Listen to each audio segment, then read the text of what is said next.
All right, here we go. Here we go again. Once again, live, Ray on Sports, coming to you live from the MXR MXJR studios in Lancaster, California. I'm here with another great interview. Uh, got a man coming in right now as a Renaissance man, a stunt man, and a performance expert by the name of Brian Hite. So I'll bring him in right now and give you a little background on him, and we'll take it from there. Hello, Mr. Hite. How are you?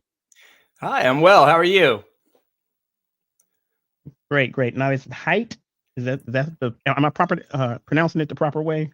Yep, that's correct. Hite. Okay, all right.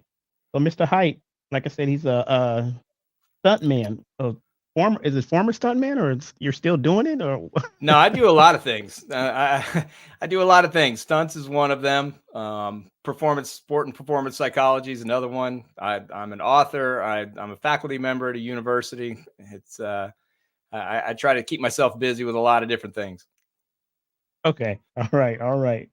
So, Mr. Height is coming on today. I'll read you a little bit of the introduction. He says, Mr. Height is a modern day Renaissance man, a sports and performance psychologist, thought leader, university facility member, and a stuntman with over 100 film and TV credits, including a prestigious Screen Actors Guild Award at 424.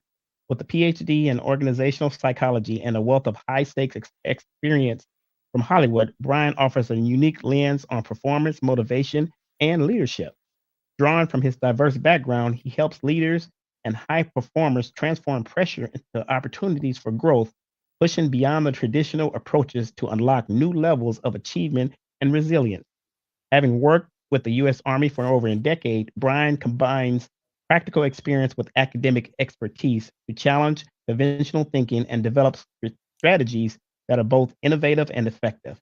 His unique approach equips listeners with an actionable tools that can be applied immediately, while also fostering long-term shifts in the mindset and performance. Whether you're dealing with the pressures of everyday life or pursuing peak performance in high-stakes situations, Brian offers fresh perspectives and strategies designed to help individuals and teams excel and enhance their overall well-being.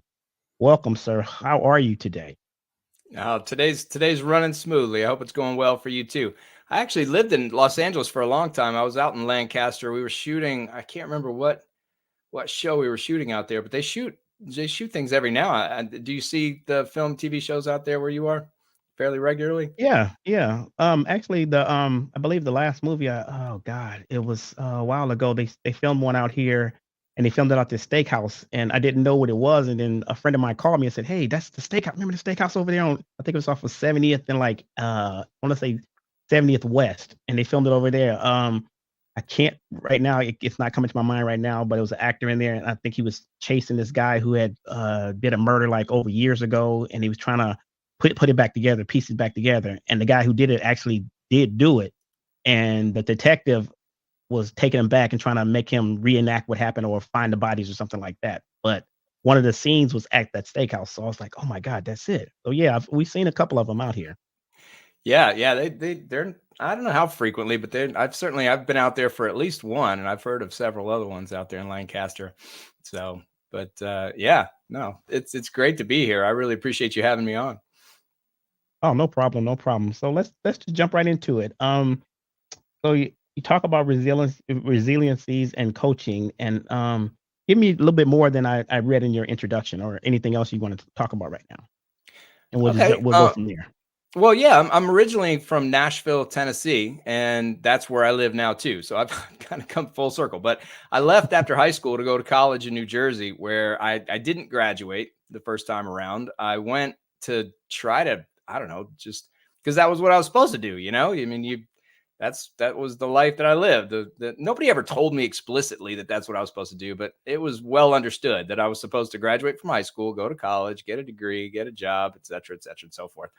And so I was trying to do that, but nothing was clicking with me until I saw the Batman stunt show at Six Flags in New Jersey. And that did click with me. And that just looked like so much fun. And I couldn't believe that those people were getting paid, that was their job. And once I saw that, I reached out. How do you get to be a stunt man? I found out. I went to the auditions for that show the next year around and got cast. So I did that show the summer after my junior year and was hooked. And I just couldn't focus. I just couldn't focus on school. It didn't matter to me anymore. I didn't care. I'd found what I wanted to do, and it had nothing to do with a degree. So I somehow or another stumbled through the first semester without failing, but I was failing everything in the second semester. So I dropped it all, left, went to LA to be a stuntman, and that's what I did. They had the same show at the Six Flags out in LA, so I was able to get hired on that, and through that make it into the film and TV world, and just did that for, I don't know, a decade and a half. But probably about I guess it was about 4 years into it, I started missing learning. So I decided to go back and get my degree. I had to go, back in those days, you couldn't just get online and do it. I had to actually go back to New Jersey and finish the degree. But I finished the bachelor's degree and then continued on with a master's degree in sports psychology and then a PhD in organizational psychology, which is essentially performance psychology just applied to organizations. And but never with the intention of actually working in those fields. I was doing stunts and I was enjoying doing stunts. I loved it and just figured that's what I would do for the rest of my life. The school was just more of a hobby. It was just more of just something to feed that part of me that likes to continue learning. But life does what it does. And next thing you know, I found myself married, and that came with a stepdaughter, and with that came the desire for more stability. And because stunts is very volatile, it's very uncertain. You never know when you're going to work or for how long or how much money you're going to make. And that was scary when I had a family to take care of. It was fine when I was single, but with a family it was hard. So I ended up getting a full-time job doing sport performance psychology work for the Army at Fort Lewis in Washington State. And that was a fun job. It was the soldiers, I was out there with them on the range. I was there with them at the shoot house while they were clearing buildings and practicing medical tasks and practicing clearing IEDs and just all these different things. And my job was to help them make sure that they were mentally there, that they were fully capable and present and able to just be engaged in what they were doing fully. So they were at their best at every moment. And we did training in a lot of areas, and I learned a lot. They learned a lot. It was really a great experience. But then, life took another turn. I ended up getting divorced. So that was after 2 years at that job. And then I went back to LA, did stunts again for another 4 to 5 years until I got married again. That also came with a stepdaughter, but also a daughter of my own. She was born, and that same fear of that uncertainty of not knowing if I'd be able to pay the bills was there. So I took a job with the Army again, but this time at Fort Campbell outside of Nashville. So I went back basically home. My dad still lives here. My mom and sister are right up the road. So I was able to come back, and I did that job for 9 years at Fort Campbell, but they had changed it a little bit. And this was a really cool thing, because I don't know if I could have done 9 years with the performance stuff. The performance side really focused on singular performances. So the commanders would come in and they'd say, hey, can you help my guys get better at shooting or learn this particular task better or be more consistent in this area? And then we would develop tailored training that would be designed to focus on that one performance. And that's what we would do. But when I came back, there was a second program that the organization had begun targeting resilience. And that program I really gravitated toward. I really liked it because the focus was not on specific performances and getting better in those performance moments. It was about what kind of skills and resources and techniques can we teach these people to help them manage those inevitable challenges that come up in life. These are just life situations. These are things that we can use whether we're at work or at home or out with our friends or, dealing with our spouse or kids. They're more versatile. And I liked that because so many times, we never know. Life, if you live long enough, something bad's going to happen. That's how it is. And some people have the resources to deal with those things better than others. And I really like the idea of being able to help in those areas. So I put all of my attention and effort into the resilience program. I was able to teach soldiers and work with soldiers all around the globe. I traveled to Germany, I traveled to Korea, all around the US, teaching these classes and working with these soldiers. And it was a great experience. But, it came to an end. And so two and a half years ago, I guess it was, I left that job, opened my own business, which is now Brian Hite Global. And Mhm. I went back to stunts again for the third time, for those keeping count. Okay. And that's what I'm doing now. So I'm still working as a stuntman. I have the sport performance psychology aspect of my business going. I've written a book. It's called Begin Again, Utilize the Wisdom of Mhm. Eastern and Western Ideologies to Achieve Your Full Potential. I'm working on another book now. I'm about halfway through with that. It's called A Stuntman's Guide to Motivation. Okay. I'm doing some keynote speaking, and yeah, and I'm just kind of keeping my hands in a lot of different things and having a great time with it. I also, yeah, I'm a faculty member at Grand Canyon University, working with their doctoral students too in their sport performance Okay. psychology areas. So yeah, so that's a little bit about me and how I got to where I'm at. And yeah, and I right now I'm targeting specifically motivation, pressure, and a four-phased approach to performance that we developed actually Okay. with the military, but I've applied it since then with athletes, with real estate agents, with actors, singers, dancers, all kinds of people. It's an approach to performance that works no matter what performance you're talking about. So those are the areas that I'm focusing on now. Wow. Yeah, and I did go to your site, and I signed up, and I guess it said that it was download. I think it was download some of the files on the one of the books. So I have that. I haven't looked into it yet, but I did go to the site because I wanted to see more about it, and it looks very promising. I'm gonna have a chance to look at it this weekend. When I have more time to just sit down and just read about things. But it looks very promising. I think the book is called The Change.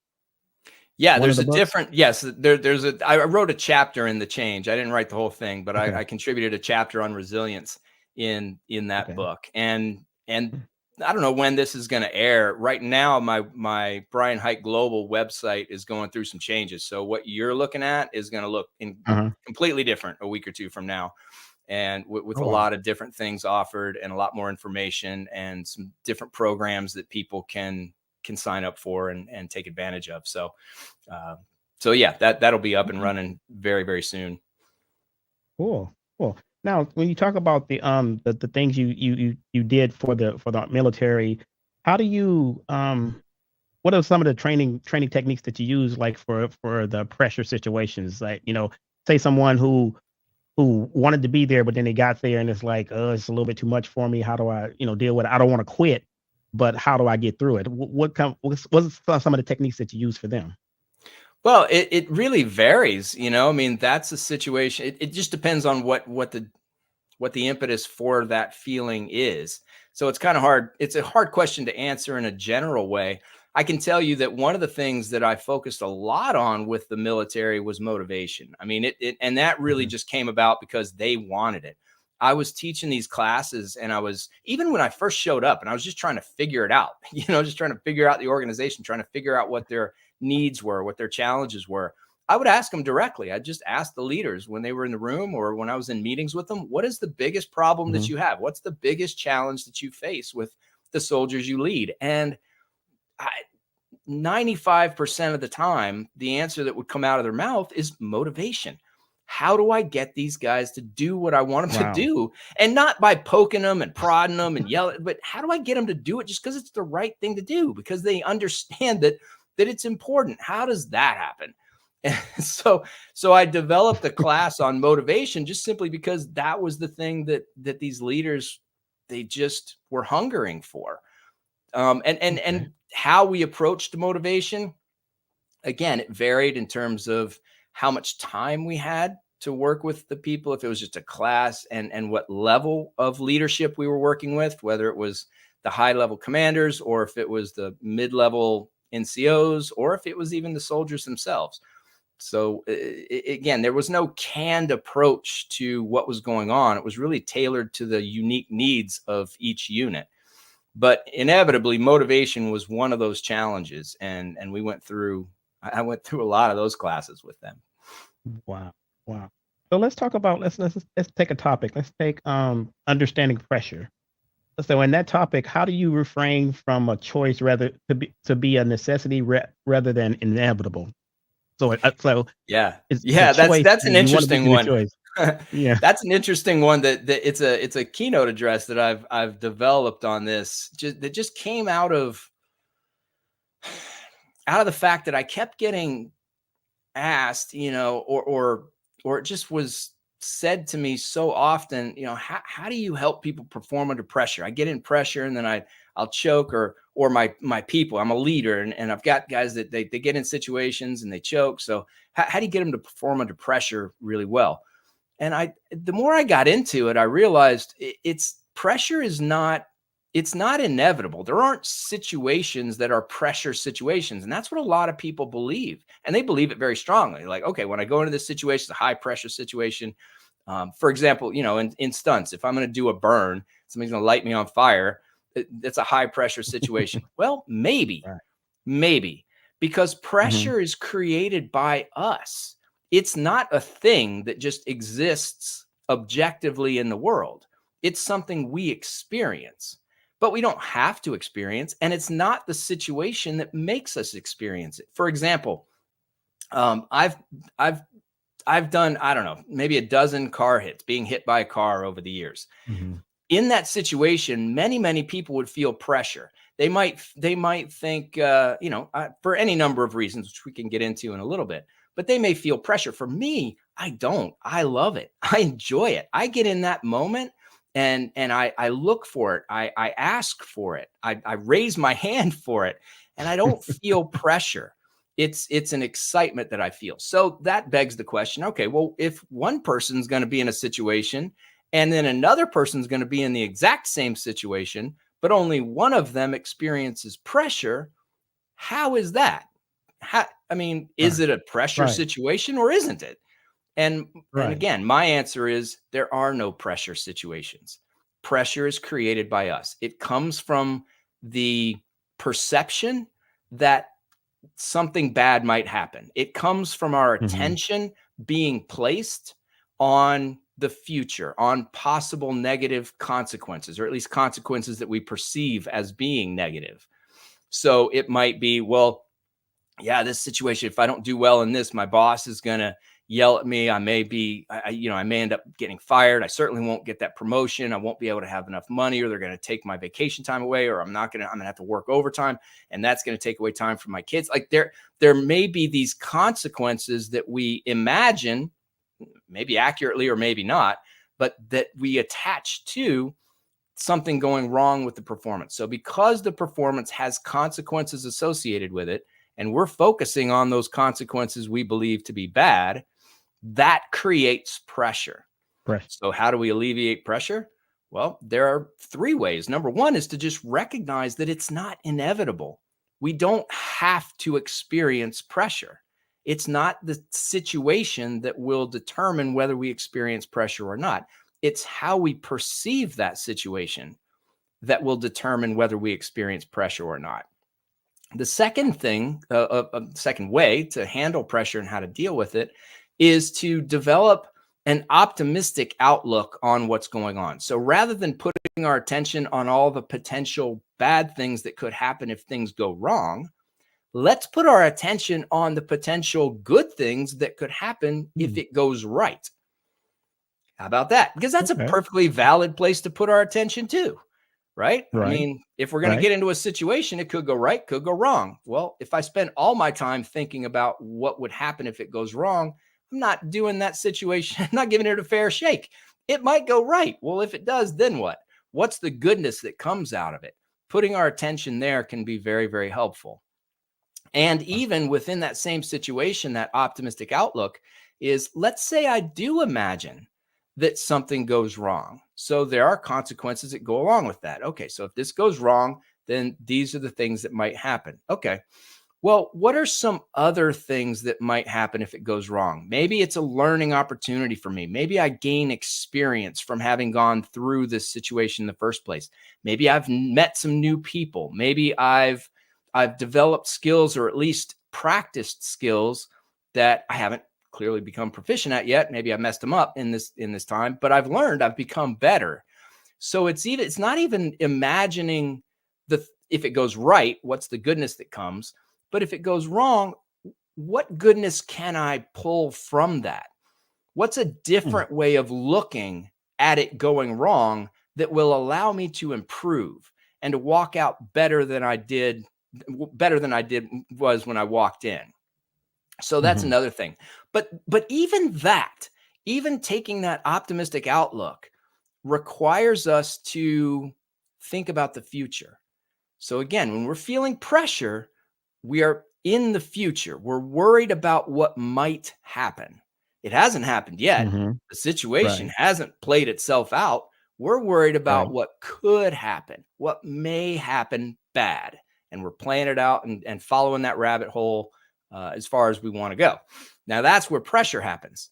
So if we eliminate the future and we simply live in the present, meaning we put our attention on now, what can I do now to set myself up for success? What is required in this moment for me to do in order to make it more likely that I will succeed in this particular endeavor? That right there, that's the most effective thing because we can't, the future's an imagination. It's not real. It doesn't exist. Just like the Mhm. past, you can't change it. It's done. Right. The only place where we can actually affect change is right now. And what we do right now obviously affects the future. So if I'm worried about performing well tomorrow, well, what can I do right now to set the conditions for that? Maybe I eat a good meal. Maybe I take a nap or I get some good sleep. Maybe I have a conversation with somebody to clarify what's going to happen tomorrow. Make sure we're on the same page. Maybe I double check my PowerPoint, make sure that everything. There are things that I can do Mhm. right now to help set conditions for the future going well, but that attention is placed in this moment, in the present moment, because that's where that's the only moment that's real. It's the only moment that we can actually do anything with. So that's Wow. pressure, I mean, people again, the assumption is, and it's pervasive, that there are just certain situations where people are going to experience pressure. And when you do experience pressure, then you just have to figure out how to push through it in these pressure situations and perform well. Well, my answer is just don't feel the pressure. Hmm. Just Don't perceive the feel the pressure. situation in such a way as to keep your attention on what you can do in each moment to help move you forward, to set conditions for success, and make sure that you're interpreting the potential consequences in ways that are productive for us, meaning how is this making me better? Even if it doesn't go the way that I want it to, how can I still glean some goodness from this experience? Right. Right. And we talk about that because I think when you brought up about dealing with pressure, and you talked about when you're as you're a stunt man and you're getting you're going to have a crash or something like that, and you've done it over and over time, so there's no pressure to it because you look forward to it. Do you think it because for me, like you say, it's pressure situations. My wife tells me that all the time. She said, you're so calm with it. It doesn't bother you, it doesn't irritate you." I was like, because like you say, I look at the good part of it, whether it goes good or bad. I'm looking at the outcome like, okay, it went bad, but this was the best part of it going bad because I learned this from it. Um, Doing something like a job with people say they have a pressure job, but they really don't have a pressure job. How do you deal with that? Because for me, if it's a pressure type situation, sometimes I get nervous. I'll give you an example. We bowl in the bowling league, and the pressure is to bowl a 300 game, which is a perfect game. You get down to that 10th frame, you did already hit your two strikes, and you're about to hit that third strike, and then you choke up and you stop, and you're like, "Oh, I messed up. God, dog, I threw it the wrong way, or whatever whatever it is." And like you just said, if you don't think about it, just do it. It comes natural. Because I've talked to people who've done it, and they're like, "Well, it just came natural to me. I just kept doing it the way I was doing it. The more it piled up, the better I got at it." Is that like kind of like where you're going? What we talking about? Is that That's almost the exactly same? what I'm saying. The things that are necessary for a bowler to do in order to make it more likely that they will throw a strike. In other words, the technique, Mm. that's used that will maximize the likelihood of a strike happening don't change, whether it's the first frame or the 10th frame. It's the same. And so that's where our attention needs to be. That's where our focus needs to be, is on those things that we need to do in that situation to achieve the outcome we want to achieve, not on the outcome itself. That's where the problem lies. As soon as we shift our attention to the outcome, to the future, to that thing that we we believe matters so greatly. And maybe it does. There are many things that have that tremendous consequences associated with it. Again, people have been injured very, very badly being hit by cars. People have been injured very, very badly doing burns, doing falls. I mean, they've been killed. There are sometimes very dire consequences associated with certain performances, with certain actions. So I'm not saying that the consequences aren't real or aren't important. What I am saying is that the pressure that we feel only happens when our attention is in the future on those possible outcomes. And so the better place for our attention to be, particularly, especially if the performance is important and those consequences are severe, our attention needs to be on the things that we need to do in order for the outcome to be what we want it to be. Wow.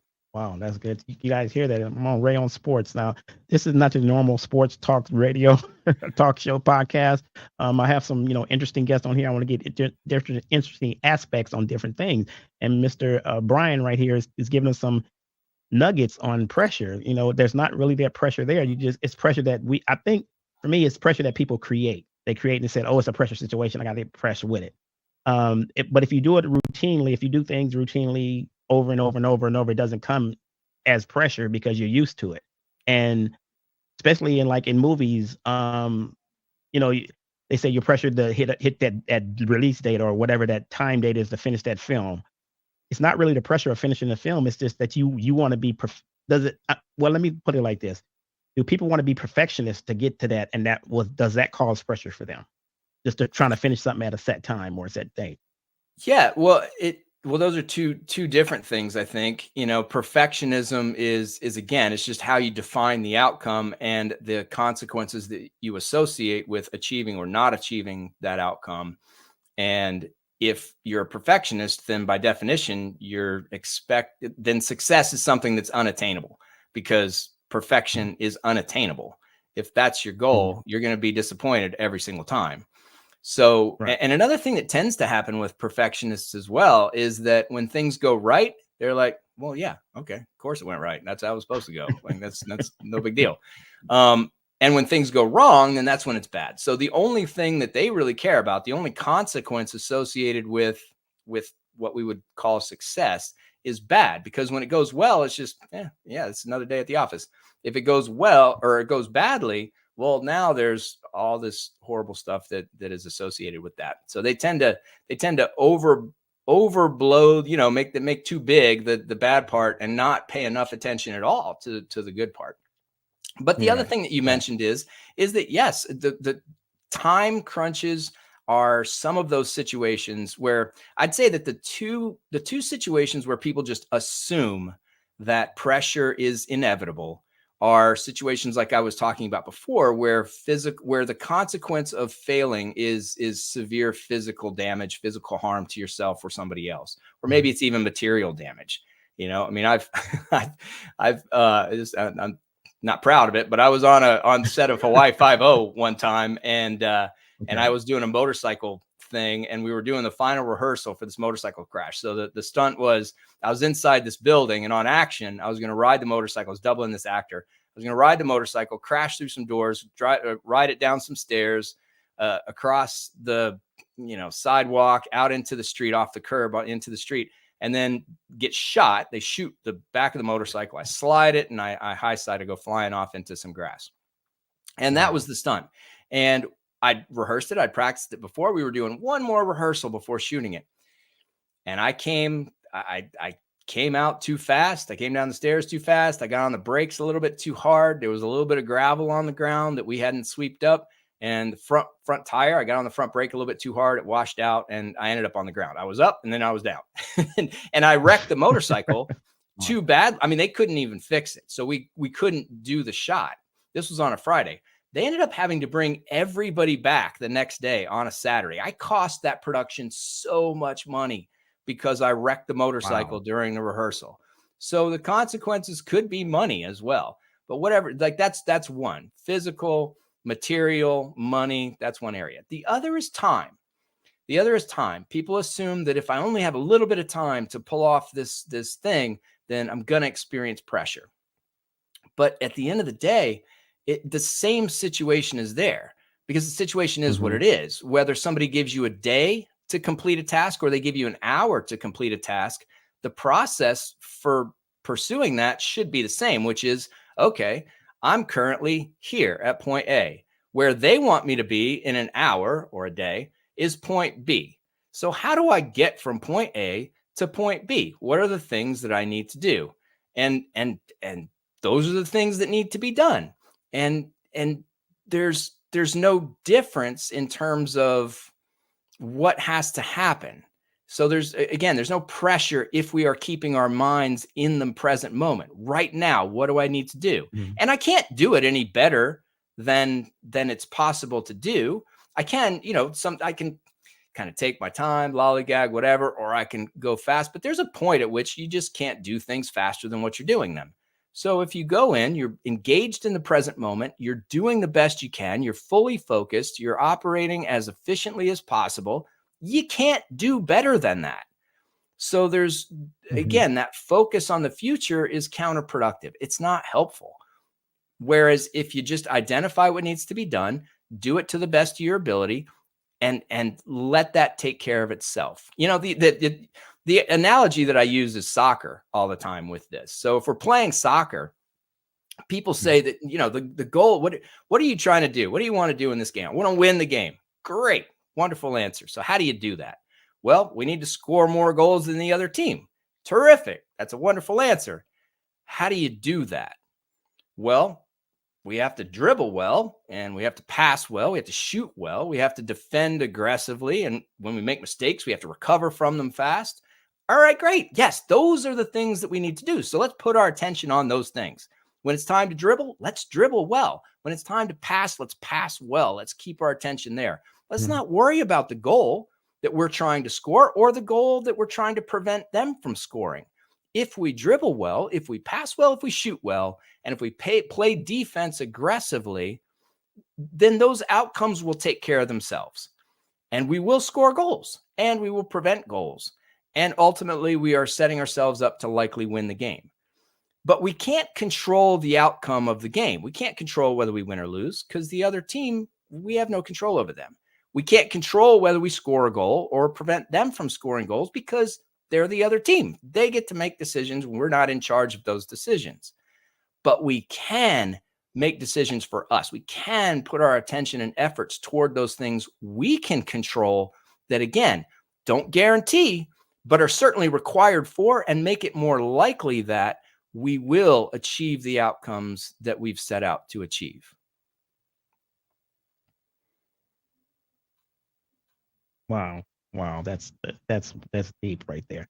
So, and I know we're almost running out of time, because I know you said you have another appointment to get to, but I mean, I appreciate you being on here. When we talk about that, the goals we're trying to achieve and things of that nature, the way I see it is, if you do too much and something happens to you, like you get sick, you get physically sick from trying to achieve that goal, and you go down, then they're just going to put somebody else in your place. So are you really, is it really that important to, put that much, like you said, the pressure that's not really there, that you're trying to put on yourself? Is it really that important if it's going to make you physically sick? Because for me, I do live streaming for my church, and I got to a point where somebody had to tell me, Johnny, you need to sit down. Somebody else can do it. And I'm like, yeah, I know, but it was like, no, what happens if you go down tomorrow? We're gonna put somebody else in your place, or somebody else gonna have to step up to the plate and do it. So for me, my mindset, it depends on what I'm doing. Like you said, when you do stunts, your mindset is already caught. Okay, I'm doing this stunt. This is the way I'm going to do it. This is the way it's going to go. For me, when I'm getting prepared for the live stream, and I know the things, my step-by-step process that I have to do. Okay, I have to do this, that, this, that. Bam, we're gone. We're on. We're live, and it comes natural to me. Other people look at it and go, "Well, wow, how do you do that? How do you, that looks like a lot." I'm like, it's not really a lot, but I can see, like, they would probably tell you, "Wow, as a stuntman, that must be a lot to do that." But then you say, "Yeah, no, it's not really, because I'm used to doing it." Well, How do you get it somebody? completely depends. Yeah, it depends. Right. Some people, this is the whole thing, is that you and I could be in identical situations, and Mm-hmm. and one of us might experience pressure and one of us might not. It has nothing to do with the situation. That is a critical thing for people to understand. I think another really important thing, and that is along the lines of what you said, is that the pressure that we experience through stress. It's a stress that Right. does take a toll on us physically, mentally, and emotionally. And those things take a toll on us socially, because when Right. we're physically exhausted, when we're mentally not capable of processing information well, when we're emotionally volatile, we tend to lose our tempers on people, and we tend to not have as Yeah. much patience, and the relationships can suffer. So there are a lot of negative consequences associated with pressure, even in short-term situations. But I want to address this other last thing too, because this is one thing I hear a lot too. I do better with pressure. I need pressure to be Mm, at my best. I need to, if it's mm, not a pressure situation, I'm not there. Now, I would replace pressure in that situation with energy activation levels, because there's a certain okay. amount of activation that we need in any given situation. For this podcast right now, there's an ideal amount of energy activation for me to perform at my best and for you to perform at your best. And if we're at that Mhm. ideal energy activation level, man, our physicality just is smooth. Our minds are focused and fluid. Our emotions are where they need to be. We're leaning in. We're happy. We're enjoying what we're doing, and we're able to communicate well. So on a social level, you might notice I keep going back to physical, mental, emotional, social, because I focus a lot on Right. those four areas with everything people do. But the point is that energy activation level is critical. If I have too little energy activation, well, then I'm sluggish and my brain doesn't quite work as well. And I might be irritated or frustrated. But if my energy activation level is too high, well, now physically, my heart rate increases, my breathing increases, my muscle tension increases. Mentally, I can't focus. My mind's racing too much. Emotionally, I'm anxious, I'm nervous. And so there is an ideal energy activation level. And I think that that's what people, when they create pressure for themselves, and as I said before, that's exactly what's happening. We are creating pressure on our own. It's not the situation, Mhm. it's us. When we create Mhm. pressure, that energy activation level rises. And I think that's what it is that people find benefit from. It's not the pressure itself, it's that energy activation level boost. And I would absolutely agree with them that is critical. That energy activation level being where it needs to be is critical for performance. They have to have that. But creating pressure for yourself is not the only way of doing that. There are many other ways. Okay. And I know I got a comment right here from our Quill Sales. He says people look at the act. People look at the act and of being productive differently. Some have to some have to have a lot going on in order to feel like they're doing something. Others only need to do one thing at the time to feel productive. Yeah, well, that kind of gets to the point of well, I guess you could take that in a situational setting or even life. I mean, in terms of life, I'm one of those people who's got to have a lot of things going on. I love doing stuff. I mean, I worked on a show last week. I'm here doing this podcast today. I've got a presentation to some EMS workers tomorrow. Every day I work on my book, and so I have a lot of things happening. I'm a dad. I got a kid. A lot of things. Right. And I like that. I did not like it when I had a full-time job where I got up in the morning, I went to this place, I did this stuff, and then I came home. I really like having a lot of moving parts. But while I'm doing this podcast, I'm doing this podcast. I'm not working as a Mhm. dad. I'm not doing anything with my book, and I'm not doing any stunts. That's not what's happening. I'm here. I'm present. I'm engaged fully in this moment, in this activity. And I Mm. think that's the key, whether it's, if you're talking in terms of life, like I just discussed, or even a certain Mhm. situation where people think, oh, I need to multitask. I need to do this while I'm doing this and doing that, where all that does is just drag our attention. Attention doesn't work like that. We pay a cost when we shift attention from let me do the email to let me read the book to let me talk to the wife to let me, we pay a cost when it comes to that. Mhm. Wow. And I see the does it make me feel more productive? No, it's not about productivity for me. These are just things that I enjoy. Life is so Okay. life is full of really cool stuff. and I like it. So And you I so wish I so had so you're more than saying 24 hours, to be able to do all the things that I that I want to do and enjoy so is doing. it so is it safe? Because I think what his question, and I'm looking at his question. Do you think, like you said, no, it's not. For you, it's just it's fun because you enjoy doing it.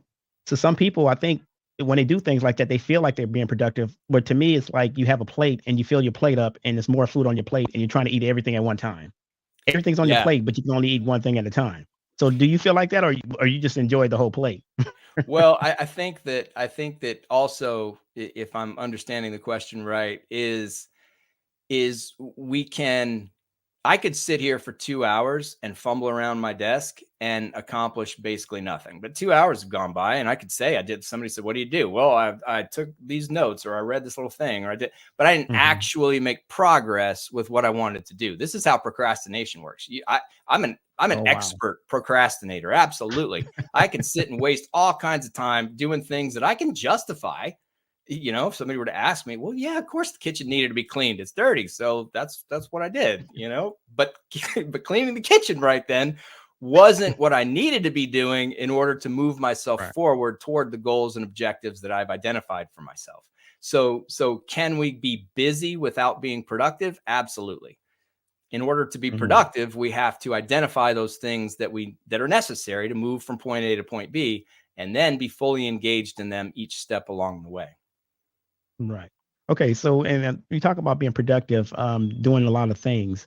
I remember this movie. I think it was a movie. Oh God, what's the name of it? It was a cartoon about the dog, and they had the dog in it, and if the dog would talk to you, right? And every once in a while he goes squirrel, and he like get distracted from. Yeah, that was And the movie Up. there's yeah, up, and Mhm. there's people like that. They'll be working on one thing, and then some will catch their attention, and they'll gone, and then they'll forget what they're doing over here. Is that being Yeah. productive, or is that just being doing too much? No, that's not being productive, but I'll tell you, that is a human. I don't know whether you'd think of it as a feature or a bug, the ability to shift attention quickly, or have attention pulled away. But I'd say it's, like everything else, probably both. Just depends on the situation. But yeah, and and God bless the social media companies. They know that human quality, and they take advantage of it Right. full force. Uh, so it's just something that we have to recognize, that it's part of who we are. It's part of humanity, and being a person. And when things Wow. come up, our attention will be drawn away, and sometimes we can't help Mhm. it. It's like if somebody were in the room right now and just yelled your name, Johnny. You're not going to be able to ignore that. That's going to make it in, and you're going Right. to turn. It's what we do next that matters. So if we have some skills that allow us to recognize our distraction more quickly, and then re-engage with the activity that we know we should be focused on faster, that's where the skill lies. And I do a lot of work with that, with people, which we can certainly talk about that, and motivate. Oh, goal setting would be another one, if you ever want to have me back on here, because we don't have time to get into it now. Oh But yeah, but definitely. to talk about goal setting, because I got a whole nother approach on that. It's another one that's ubiquitous. Oh, you must set goals. You have to do this. And I'm like, sometimes goals can be problematic. And that's an Wow. interesting discussion as well. Wow. You see the question there? What does that do for you as far as feeling a large amount of pressure to get it all completed? Well, again, I can only do what I can do. So it's not even about completion for me. It's about the process. If I Mm, finish a book, great. I'm starting another one. So at the end of the day, I'm a writer, and there are different aspects of that. One is idea generation, the other is the actual writing, the other is the editing, the other is all the marketing stuff. I mean, and then you circle around, do it all again. And I have a couple different books in different stages. And it's like that with everything. I train for stunt jobs, and I'll go and do the stunt job, and then I'll talk about and learn from the stunt job, and then I come back around and train some more. So it's to me, it's not about completion. It's just about doing. wow. Wow. And if you want to get more information from Brian, his website is brianhiteglobal.com. That's Brian Hite. That's BrianHiteGlobal.com. I know, Brian, you said you have another engagement coming up. We're going to take one more question before you go, if that's okay with you. Is Yeah, if we can do that okay a, with a you, Brian? quick one. Yeah. Let's do one. We'll do one more quick one, and then I'll let you get out of here. So the question is, does pressure equal stress? Mm. Well, it That's an interesting one. I don't think that they are the same, but certainly when we experience pressure, we are experiencing stress. I don't know that when we're experiencing stress, we're necessarily experiencing pressure. And I say that because stress, there's distress and there's eustress, meaning there's stress coming from things we perceive as bad, and then there's stress that we perceive from things that are good. And and again, the stress tends to come, there are a lot of similarities. I don't know, I'm gonna have to think on that one. I don't know if I would argue that they are identical, because again, when we experience stress, it's stress because we are worried about consequences, and that's really what it comes down to. I mean, if in a single moment, if I'm fully engaged in what I'm doing, there's no stress. There's no stress there. We Okay. experience stress when we allow other things. Oh yeah, well, I'm doing this, but I should be doing that. Or if I don't get that done, or what if, and that's where a lot of stress comes from. But whatever it is that we can truly immerse ourselves in and just be in the moment, there's not a lot of stress in that situation typically. Um, and it's kind of the same thing with pressure. We can feel pressure in those moments too. I don't know that they're identical. Now I'm gonna have to go back and read more of the literature on stress and see where we're at with that. So thank you for that All question. I right. like things that send me back to the books. All right. So, Mr. Brian, like I said, I appreciate it. I know you got another interview. I think you said you have another one coming up shortly, and I don't want to keep you too long, but I would love to have you back on here. We got some more stuff to talk about because this is very interesting to me. So, I'll definitely hit you up, or you hit me up, or I have your email address. You have mine. Uh, we'll communicate. We'll chat, and we'll get it together, and I'll have him back on here. So for those who didn't get their question in and want to know more about this, like I said, his website is brianhiteglobal.com. This is Johnny Ray with Ray on Sports. But I appreciate you, Mr. Hite, for coming on today. Taking time out of your busy schedule to come on here and share with me. This is Ray on Sports. We don't just do regular sports. We don't just do scores. We talk about things here. And the things he brought up today, if you didn't get him, go back and listen to the podcast. The podcast will be available on Apple Podcasts, on Spotify, on Buzzsprout. The video will be available on Facebook and on YouTube at Ray on Sports. YouTube at Ray on Sports 0905. And if you want to email me at rayonsports0905 at gmail.com. Thank you, Mr. Heights, for coming on today.